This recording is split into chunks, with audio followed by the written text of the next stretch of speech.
All right, here we are. Good morning, good morning. Today is the second day of our Beauty and Self-Care Summit. And self-care is something that's a very broad topic, right? And with this crisis going on right now, we've got a lot more on our plate, a lot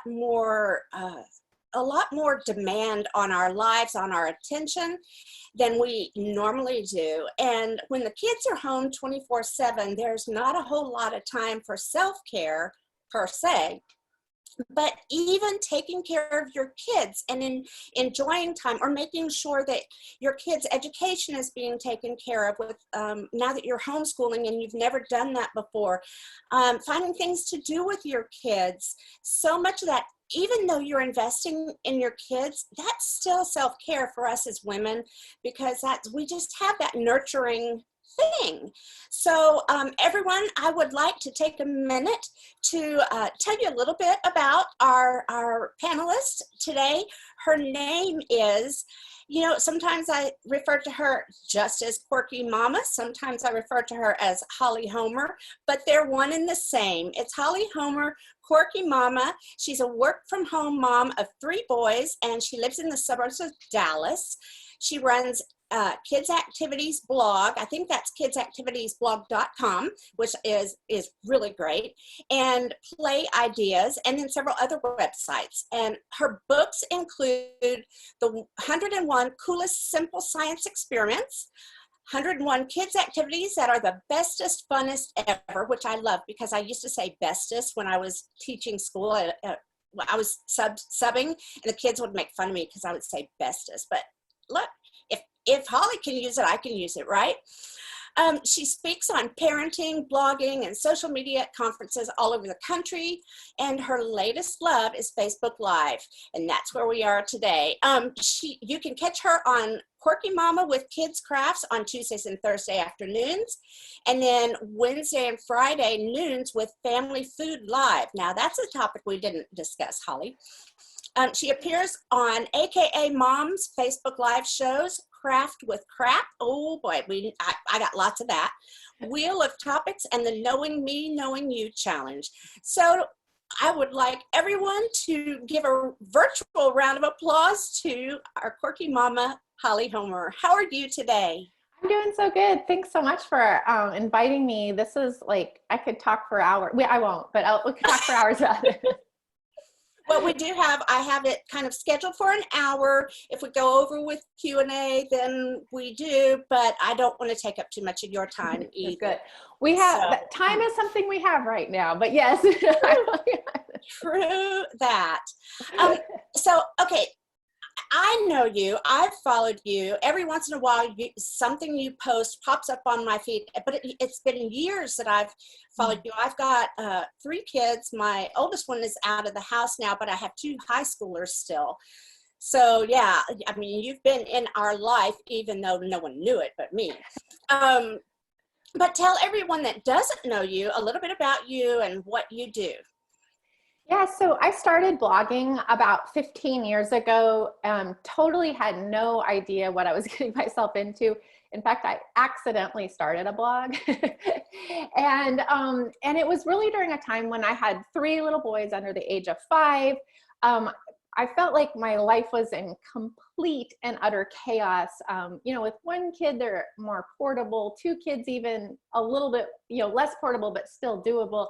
And then when you have 3 little kids, the level of stress and non-portability, and it was really almost, it was like, being stuck.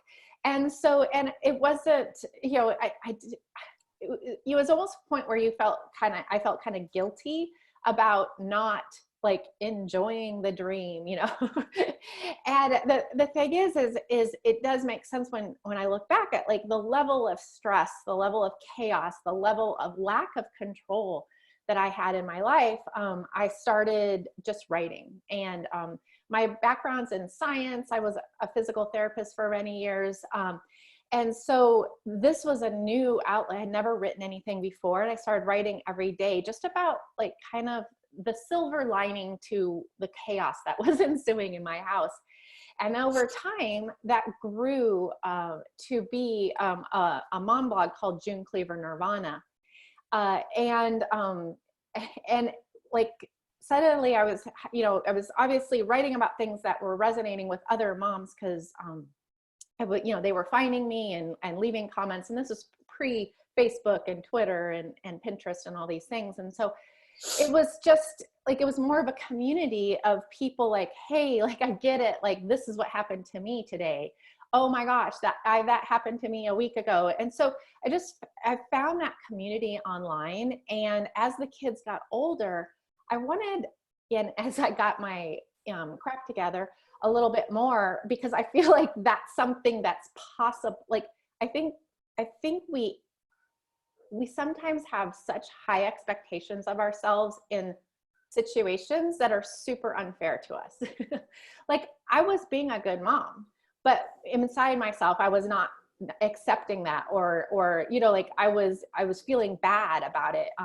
But the truth is like, I was doing the best I could, and that was enough. It was absolutely enough.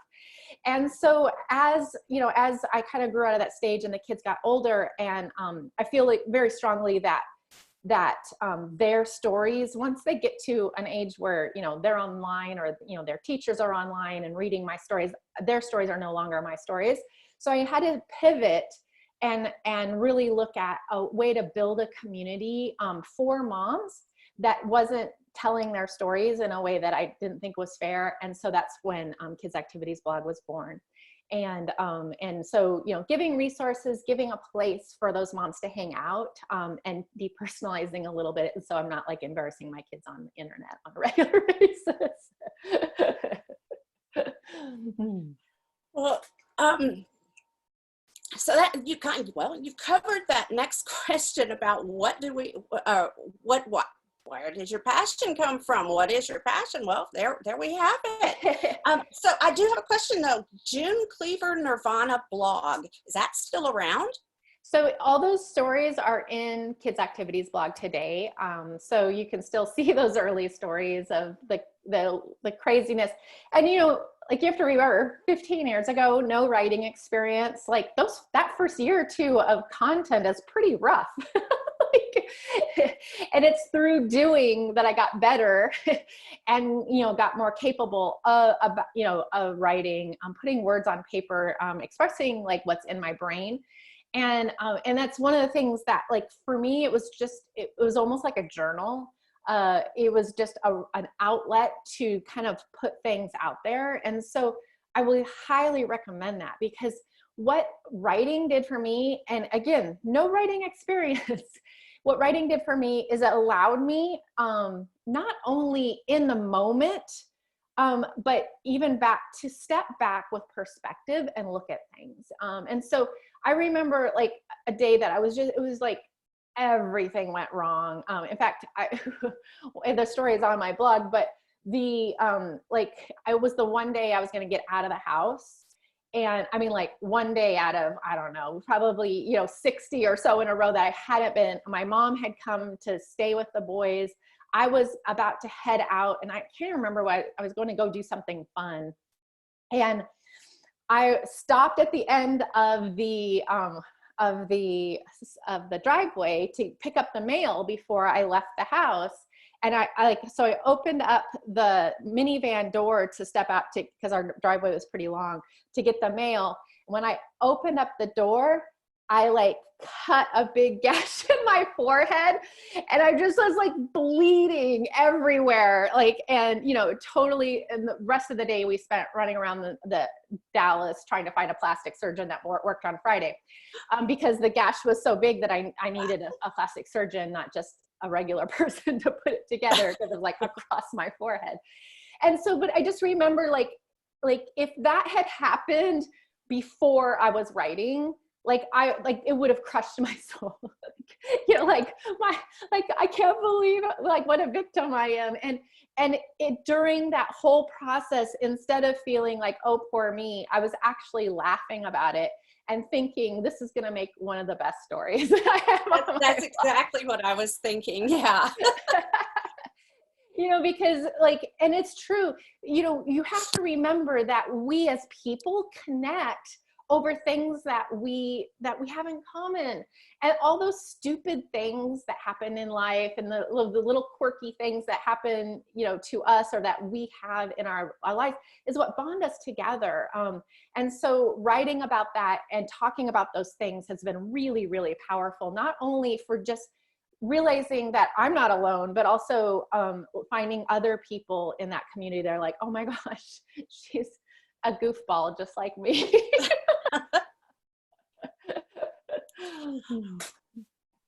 Well, okay. So right now, as we're home and we're finding these things to laugh at in our lives, you know, these crises. I mean, we are all together facing things that we haven't faced before. And I think you talking about you know, your writing, you know, it's funny. I heard it coming when you were telling me about the big gash. I mean, I knew in my head, I'm like, oh, I bet that would have made a great story. But, you know, that's what you do now. But back then, you know, when you were just getting started, it would have been a different thing. And so I guess I was tying that back to the moms right now who are trying to figure out, especially, okay, Common Core math, right? We don't get it.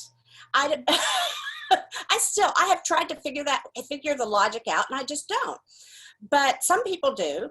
But what I'm saying is we just have to, just like you, just jump in and one foot in front of the other, and pretty soon you're going to have 3.5 million followers. Well, and you know, I'm going to say something that might be highly controversial at this moment. Okay. But who the hell cares about Common Core math? Okay. Because like, and this is something that I've learned. I mean, I want everybody to close the math book and just step back for a minute. You know, what we have right now is an intense gift of time with our children. And Yes. if we're sitting at the kitchen table squabbling for hours and hours and hours over math, then Common Core math won. Yeah. And the truth is, your child can go a month or two without learning math, and it's going to be fine. But what your child can't go 1 or 2 months without is this being like a bonding experience. This being fun, this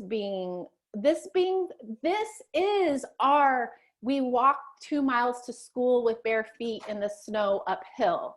This is that. And in fact, the crazy thing about this is we know that's what this is right now. You know, during the Great Depression, they didn't know that. You know, during any of these other big shared experiences is people didn't know that they were going through a historical thing, unless, you know, probably in a war, there was some significance to that.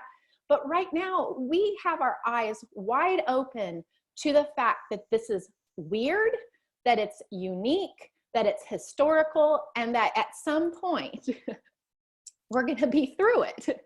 Now, don't get me started on that point. But what I want you to step back and think, we set goals for everything in our lives, but we don't set goals for like pandemics. But like, let's think about that. And I don't, I'm not a structured person where I feel like you need to like have, post a dream board or something, but maybe you do.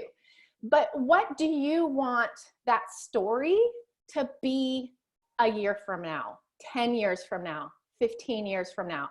Like, what story do you want your family to be talking about, the legacy of the pandemic? Is it that we sat at the table and yelled at each other over math problems? And I would say, stop, just walk away from it. Like, literally, what are they going to do? They're not good, because the thing is there's other people in those classrooms that are not doing those math problems either. And so when you give yourself permission to take the journey on this that's best for your child and for your family, one of the things that is really weird about that is you're going to turn around and figure out that, hey, you know, why don't we try this crazy math for 20 minutes today? Let's just set a timer and see if we can figure it out, and then walk away. And the truth is we don't, like, I've been partially homeschooling my kids for 15 years now. And so, and I was under intense pressure because they go to school 2 days a week, or they used to in the olden days, go to school 2 days a week, and then we homeschooled the other days. And so like the teachers introduce new concepts, and then they come home and they do kind of like double homework, you know, and it was my job just to make sure that they did the homework and that they were not behind on anything. They were understanding the concepts. And for the first few years, even though I only had one kid in school at that time, I looked around and I compared myself to all the other overachieving moms. I mean, like overachieving homeschool moms. I had never, like, we chose the school because I liked it, and because I liked the curriculum, not because I wanted to be a homeschooler or ever had thought about homeschooling. And so I took on that pressure of, we have to do this, you know, we have to do this right.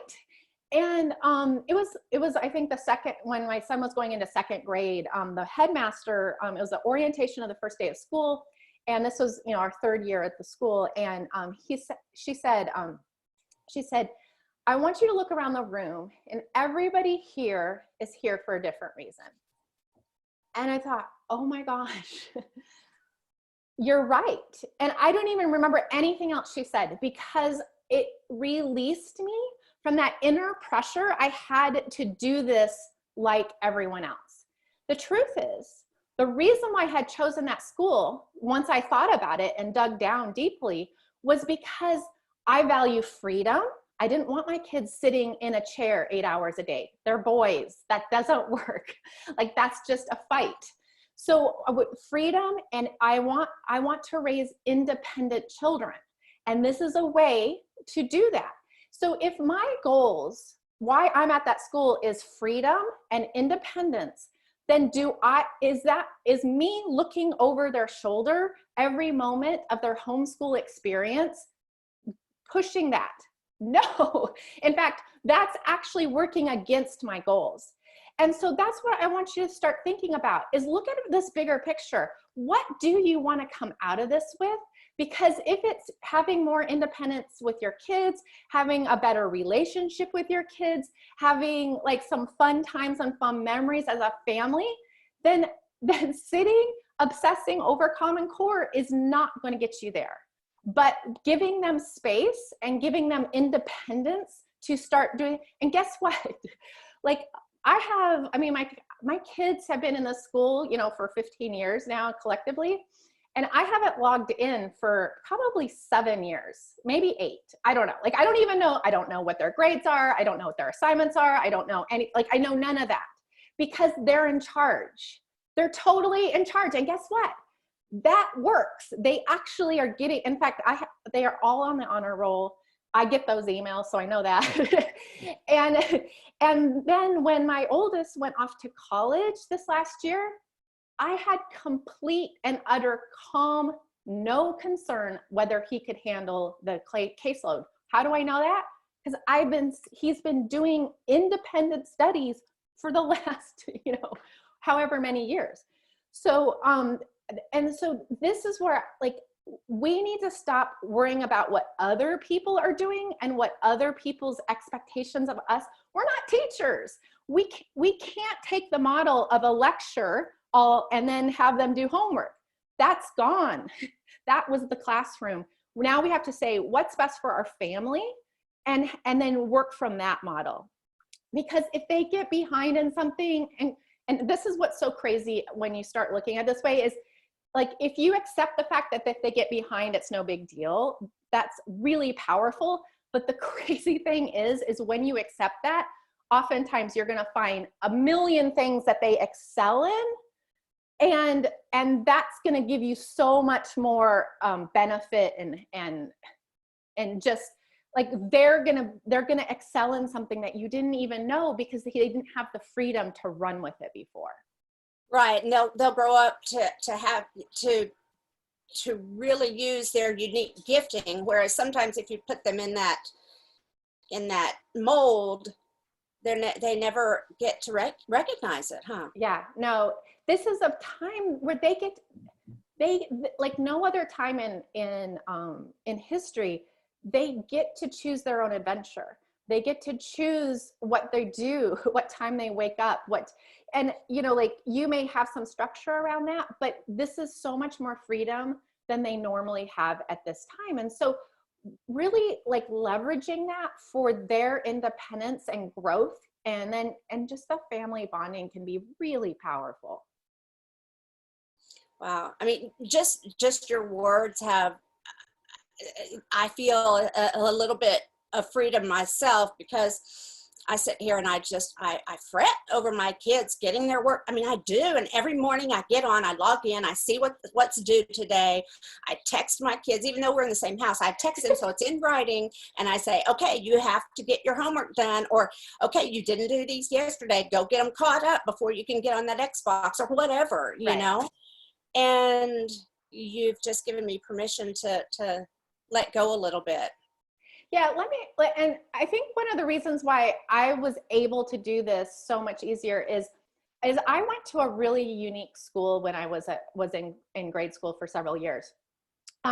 So my dad was a professor at a small university in Lincoln, Nebraska, and the education department had realized that in Lincoln, Nebraska, many of their graduates were going into one-room schools. But yet all the education models and the student teaching and all those kind of things were sending them out into traditional, third grade, fourth grade, maybe 1 to 3 grade, but basically these bigger classroom situations that weren't preparing them for those one-room schools, which is like homeschooling, a little bit of a juggling. So they set up what they call was a lab school on the college campus. And because my dad was a professor there, my brother and I got to go to this school. And so it was literally a one-room school with grades 1 through 8. And there was a side for the grades 1 through 4 with a teacher, and a side for the grades 5 through 8 with a teacher. And there was probably about 22 kids that went to this school. And it's where I graduated from 8th grade. But what they did at the beginning of each week is they gave us basically what they called a contract. And, I did as a grade schooler, I had no idea the ramifications of that. But basically, our contract was our list of assignments for the week. And we were expected to get those assignments done by Thursday. Because Friday was a fun day. So if you had all your work done on Thursday afternoon, then Friday you got to we did science experiments and fun things, and we got more outdoor time. We'd get to go to the pool, that kind of thing on Fridays. If you didn't get your work done by Thursday, while your classmates were doing all sorts of fun things and science experiments and going to the pool, you got to sit and finish up your class. So you better believe, oh, and by the way, if you finished your work on Wednesday, Thursday, you could like read a book, or you could do something else. You could, a lot of us published magazines and stuff for the classroom. I mean, it was a real creative time. And so, but what I want, my point of telling you the story is I went through years and years and years of elementary school, not knowing that a teacher needed to lecture me for me to learn. No lectures in this classroom. If I was going to learn a new math concept, I opened up the math book and I read through the math chapter and then did my problems. And so I want you guys to understand that this model of standing up in front of the classroom and lecturing it's a positive model. It's worked for years, but it's not the only model. Your kids are completely available for learning in a different way. And this is going, think about like when you go to college, what if you don't understand something? and you're not like, there may not be the availability to raise your hand and ask that question. You may have to go home and research it and study it and go figure out some YouTube videos, and that's what the gift that this is giving us today, is to start exploring some of those other methods of, could I read this new concept, and then could your child read that new concept and then do some problems on it? My guess is yes. And if they can't, then like maybe one YouTube video today might solve that problem.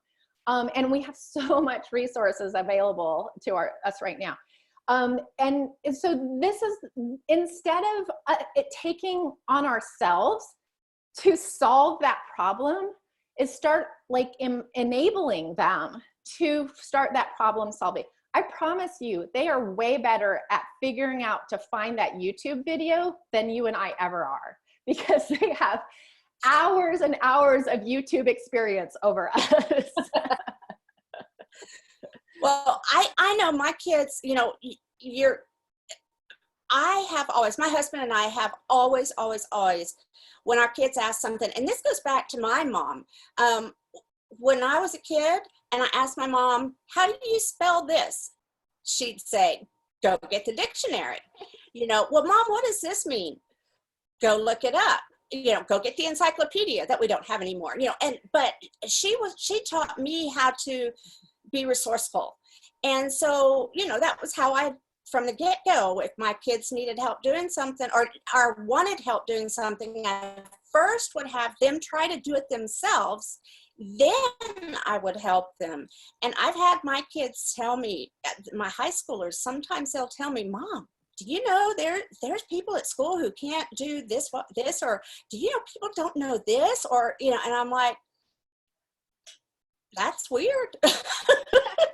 But it's the reality, you know, it's just, so this is an opportunity, and I'm agreeing with you. This is an opportunity that we can completely restructure the foundation for our kids and and how they function. Yeah. And, you know, it's really funny. I was talking to one of my other friends the other day who never, like, would never have considered homeschooling. And she has a son that's in, you know, grade maybe 2 or 3 or something like that.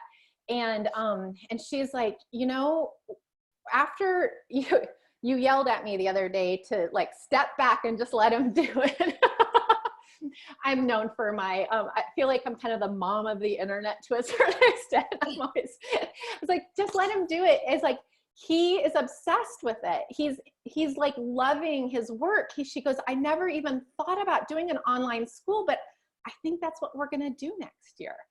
And, you know, it's so crazy when you start like letting the kids lead, you know, like sitting in a classroom for 8 hours a day is not every child's dream. Now, I loved it, but I'm like super extroverted. I love my friends, you know, like I love creative processes. I love working as a team, you know, but that's not the majority of students.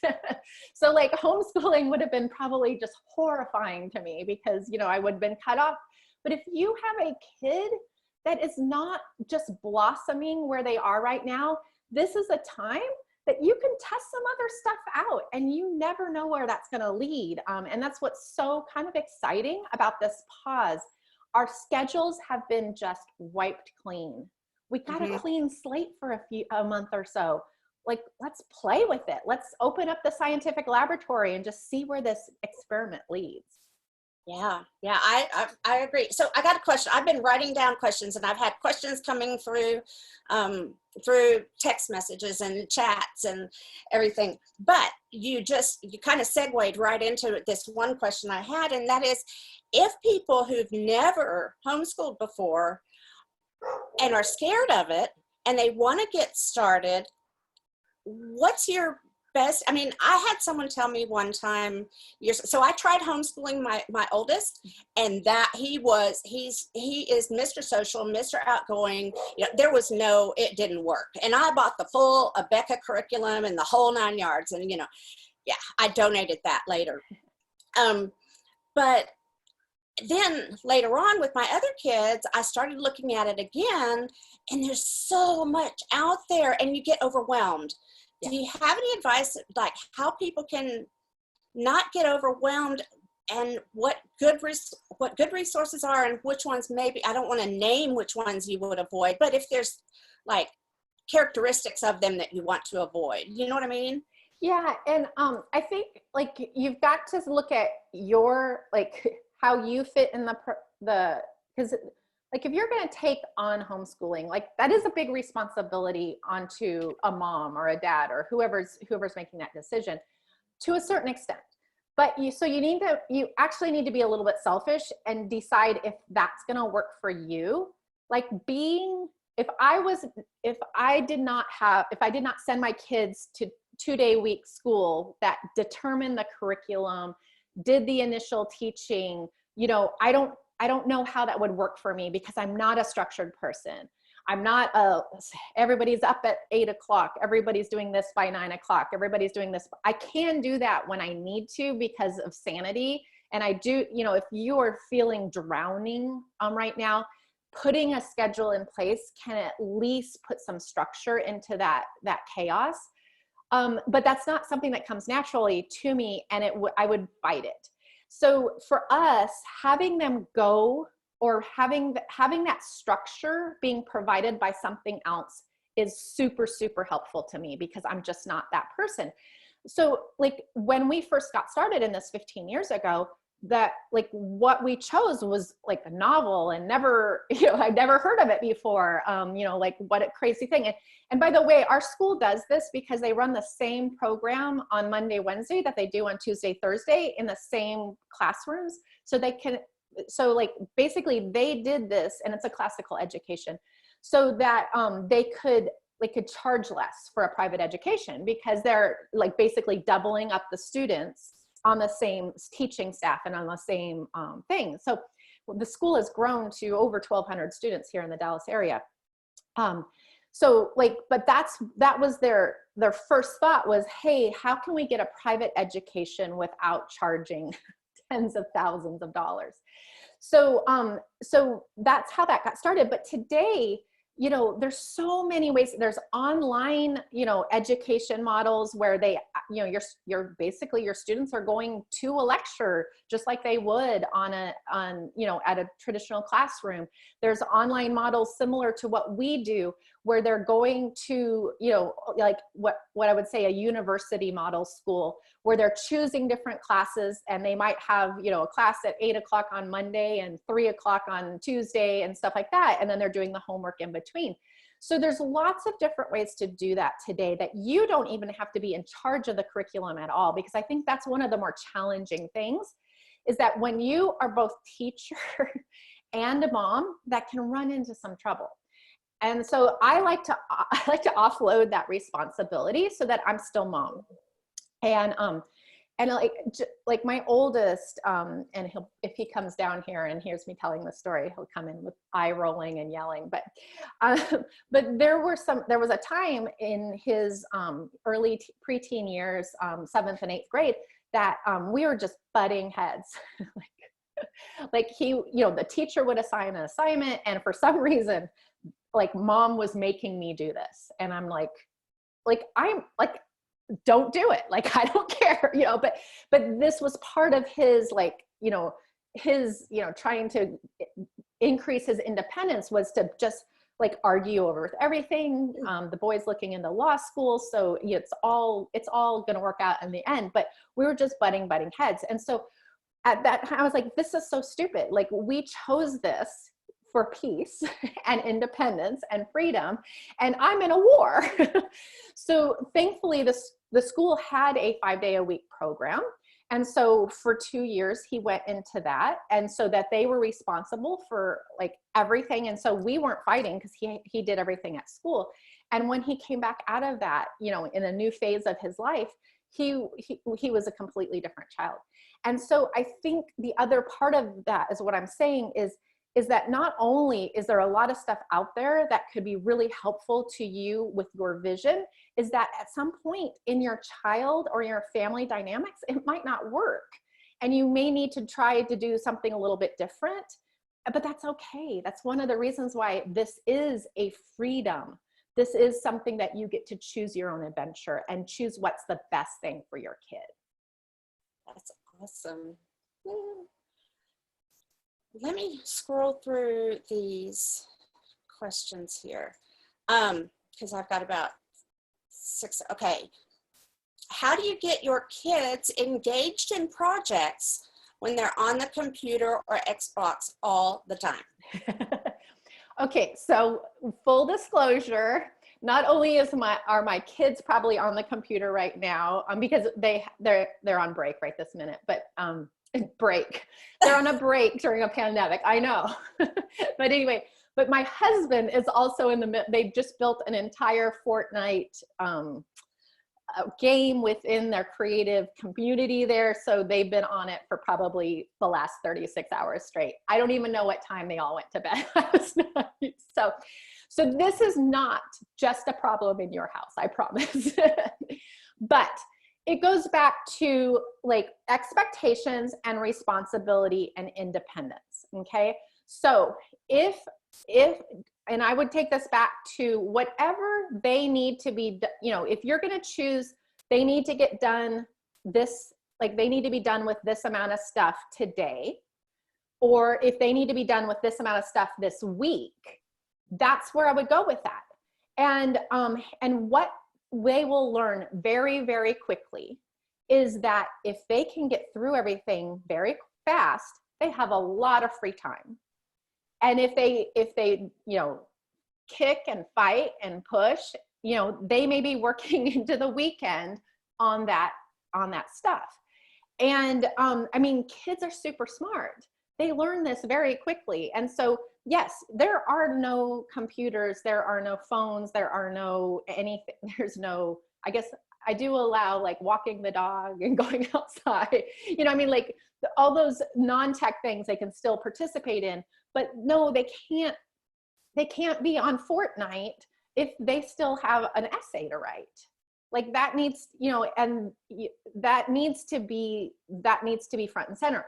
And so, but the cool thing about that is that may be the stage that you're in now, is you're kind of the police for these things have to be turned in. But I don't even think about it with them now that they've been in that program for a while. Because I know that if my 16-year-old is on Fortnite and he has an essay due tomorrow, it's his responsibility. So I'm hands off. But at the very beginning, when this was a new concept, I helped because, this is a gradual, kind of weaning. So you may be, depending on how much control that they've had over their work in the past, it will probably depend on how much you have to step in here at first, but they're super smart and really, really, really get this concept quickly. It may be literally a day or two before they understand that. But you have to stick to your guns. And that's the other thing, is being consistent with your kids. Like I always, one of my, and I'm no expert, but one of the things that I always think is this, before I open my mouth, is this the hill I'm going to die on? Is this the hill I'm going to die on? Because yes, if this is like, you haven't done your homework and you're on Fortnite, I am going to actually die on that hill because I know that dying on that hill today saves me dying on that hill 1,000 deaths in the future. But if, I have a snack up in my room, I'm not dying on that hill. Or, a lot of these other things that don't have long-term consequences, unless it was something that we set in stone, it's a pretty hands-off situation, because I'm only taking on the stuff that I think is going to be in their best interest long term. Good deal. Can we segue into your kids' activities blog? Can you tell me about that? And now, full disclaimer, I was going through them like, okay, I need this, and I need this, and I need this. Yeah. So, but Yeah. So the cool thing is Kids Activities blog, we've been doing these things, putting together these things for years and years. And I have a team that puts these amazing resources together. And it's basically fun things to do with your kids, or that your kids can do on their own, using stuff you have around the house for the most part. When we first got started, it was really important to me to be that anti-glossy parenting. And, back when this all started about, 8 to 10 years ago, there was the only parenting things out there were like Parents Magazine and, and like these crafts on like Martha Stewart and the Pottery Barn teen catalog or kids catalog, and like where they had these perfect like white rug rooms with like one, wooden toy strewn across the floor. I mean, it was so dumb. Like anybody lives that way. And so one of the things that I just really wanted to do is really go back to the basis of fun and play and bonding. Because when you're sitting at the kitchen table, let's say you just opened up the junk drawer that you have in the kitchen and just scooped a few things on the counter, and you guys are like, creating something with whatever you found in there. Like maybe it's a bunch of paper clips that, your son like puts into a chain or something like that. Like that is what they're going to remember from their childhood. It's not the end result. It's not that beautiful wreath that had $140 worth of supplies in it that they weren't even allowed to touch while you made it. It's those like little bitty silly times is when bonding occurs. And so I felt like to a certain extent, we as parents were almost shamed out of traditional play. Because if your kids weren't in soccer and competitive baseball by age 12, like you've just failed the parenting test, or like, you mean your kid isn't in dance and tennis and football. And I mean, like stop, like stop, like just stop it. Like everything's so organized and so ridiculously planned and orchestrated. And when I look back at my own childhood, what was the best thing to do was to like a whole day where my mom let me take the hose into the sandbox, which is like, what? Like mud pies for 8 hours, like we've got to allow them to play. We've got to allow them to be bored. We've got to allow them to not color within the lines, like to crumple that up and, create a monster out of paper. And so that's what Kids Activities blog is all about, is to start like as a kind of a jumping off point for just letting your kids just run with things.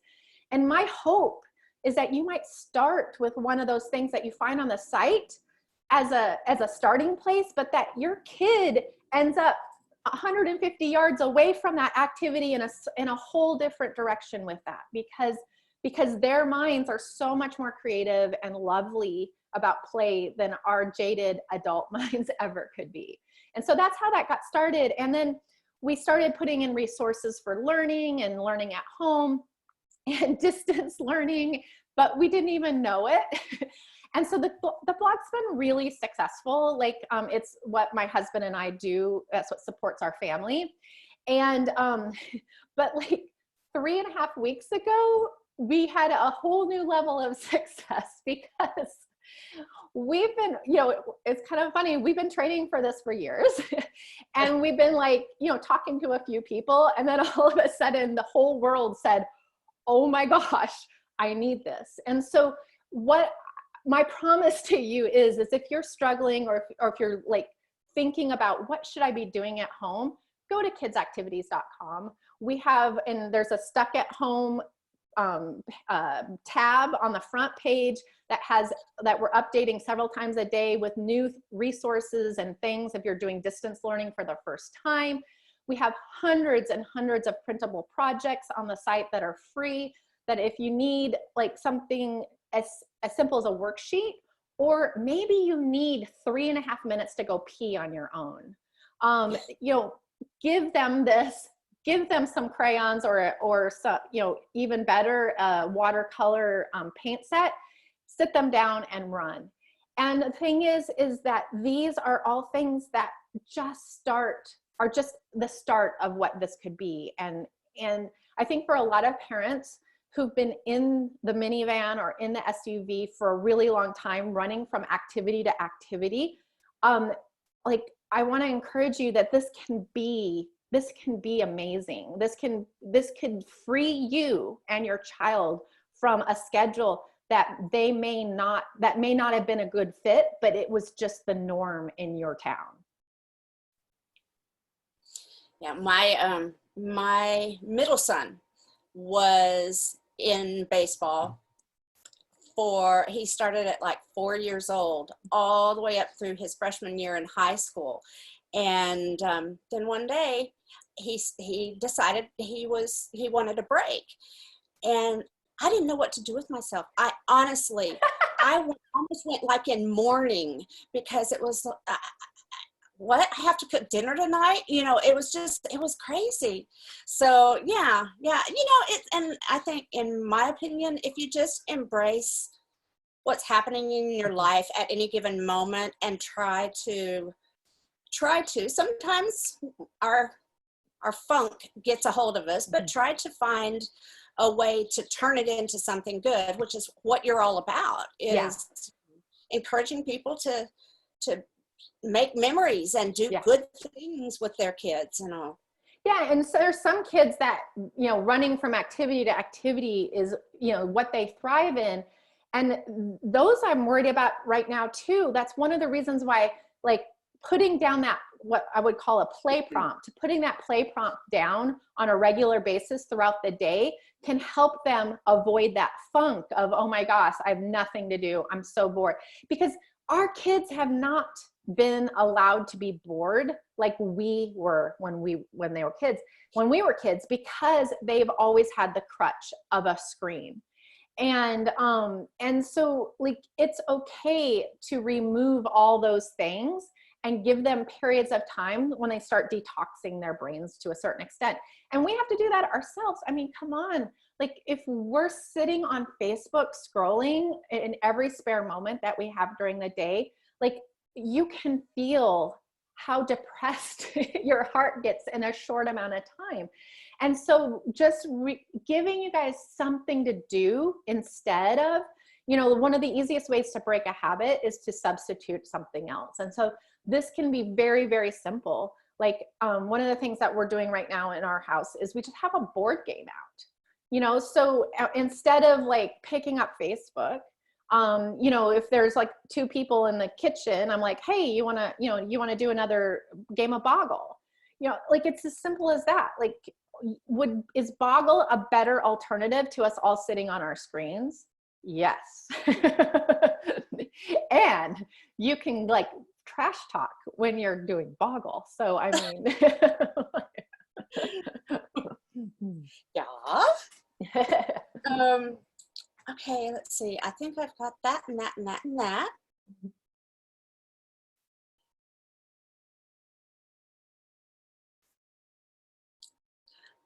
This one says, my children get bored with projects that take more than an hour or 2. That's a big project. And me too. Depends on the age too, you know. Yeah. So how do I keep them interested in doing a project, whether it be outside the home, like volunteering, or a project at home? Well, I guess right now we don't have outside the home activities, but one at home. Okay, this would be a chore, like yard work. What do you do with chores? So I'm pretty bad about it because I don't die on that hill a lot. So I'm probably not the best person to ask about that. But I do think one of the things I always think about is a lot of times we expect our kids to handle situations that we wouldn't handle well.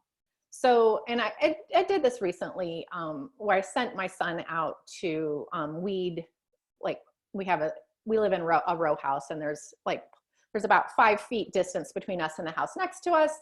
And I asked him to go weed kind of the gravel that was out there. And why did I ask him to do that?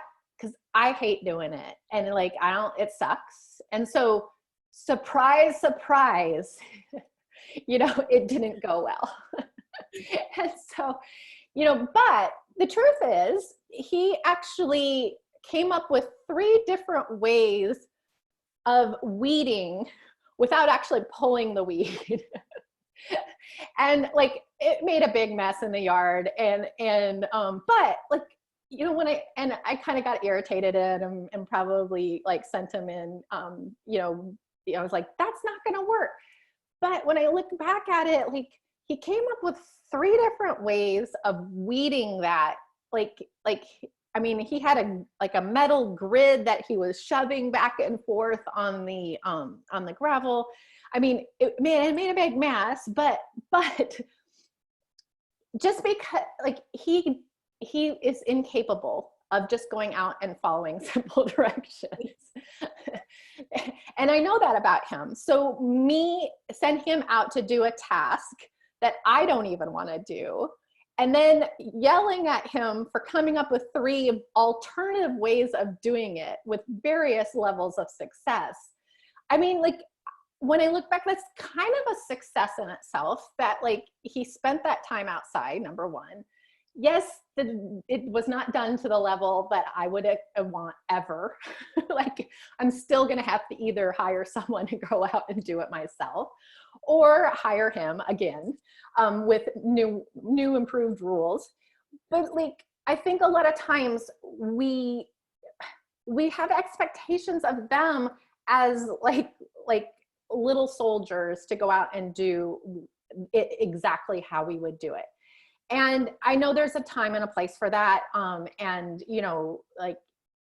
yes, if you're going to empty the dishwasher, you need to do it the correct way. If you're going to fill the dishwasher, you're going to need to do it the correct way. You're going to do it in a timely manner. But that's like a 5-minute task. Like, if I'm sending him out for an hour and a half to weed the garden, that's going to be a completely different situation. I don't do well in that. And so I think that's where I would go with that, is I might chop that up into much smaller tasks. And because kids get overwhelmed, and just like way more than adults do, because we have coping mechanisms that we've developed over time, so that we can go out into a yard or out into a flower bed and mentally, compartmentalize. But I mean, think about it. If it's the first time you've ever weeded a flower garden and you're like, oh my gosh, this is going to take me 3.5 hours at this pace. That's a scary thing to a teenager. In fact, they would be like, I just can't even do that. They're frozen. So I think chopping it up into what is if they are reading a book for fun, like, how long do they do that? Is that like a 45-minute attention span for them? Then I would say cut that in half for any sort of chore.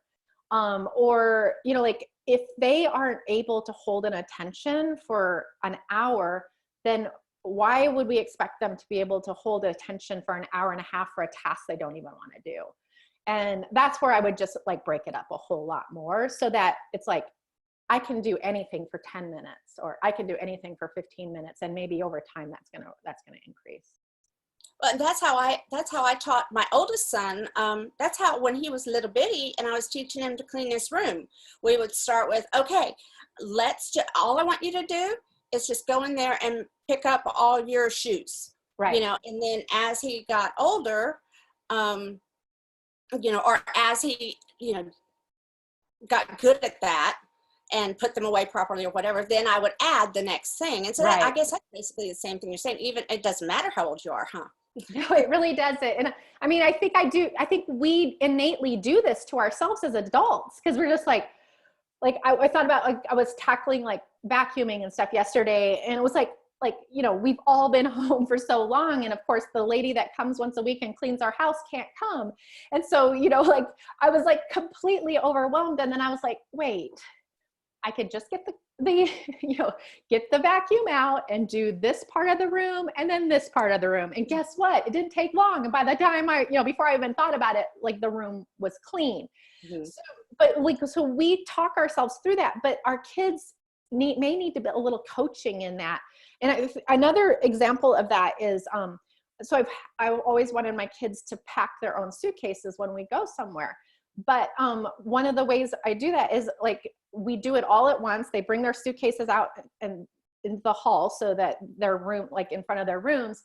And then I stand in the hallway and I'm like, okay, we're going to be gone for 5 days. So you need 10 pairs of underwear.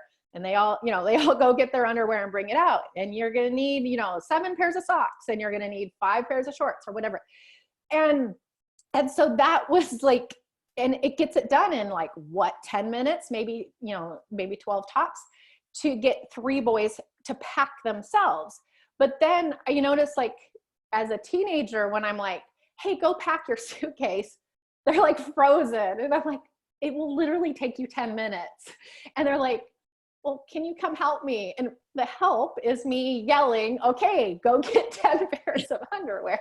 But, it breaks it up for them, and it keeps it less overwhelming. And their brains, they're thinking about a million things. So like, and they're not really that into what we want them to do. So maybe accepting that a little bit, giving a little grace, and then like putting your foot down where it needs to be put down, and giving them some ways of coping is probably the best way to handle that.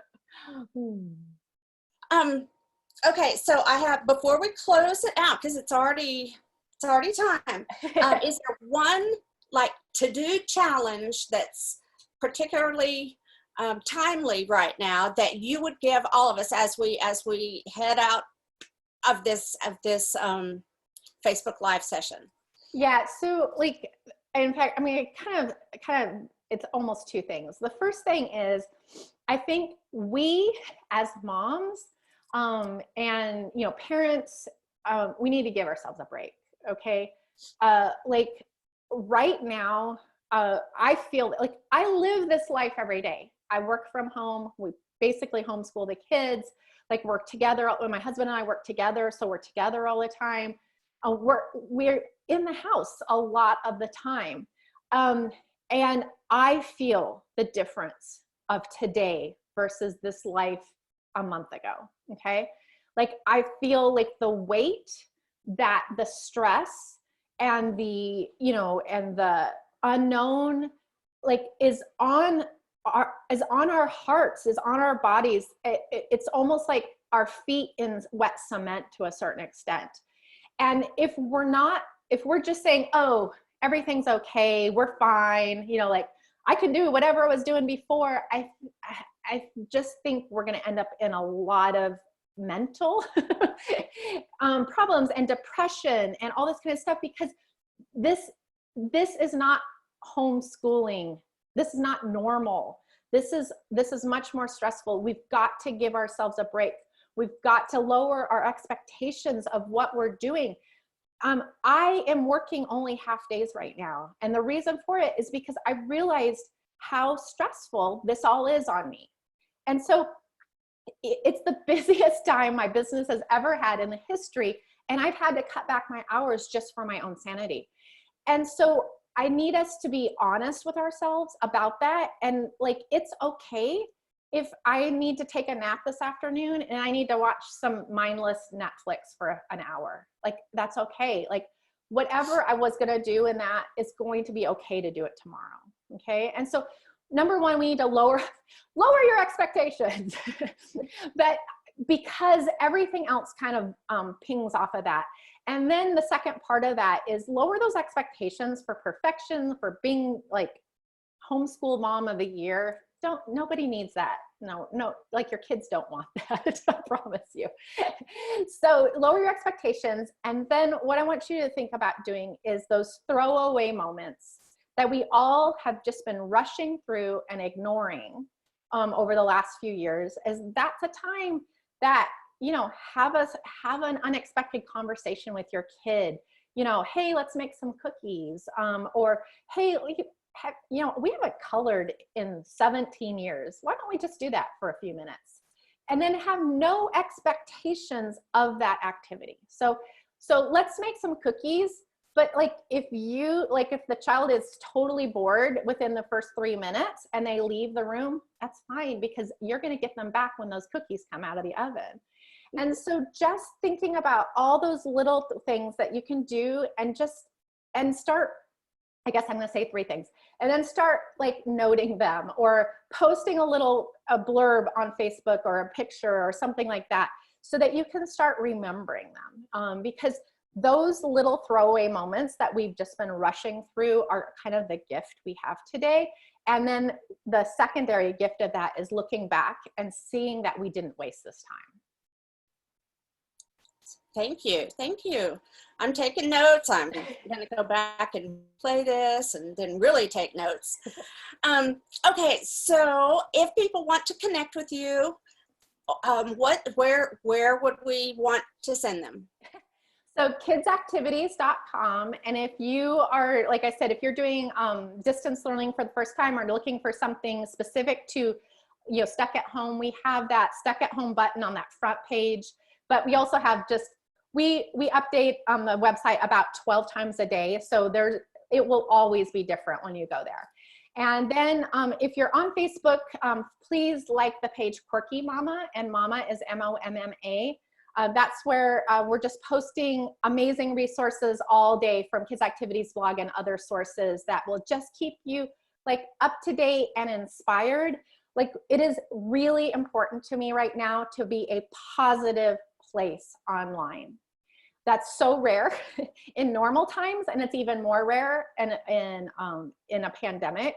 And so we're really, really, really working on accentuating the positive, having good news, being a place that is safe to be ourselves and not stricken with panic or fear.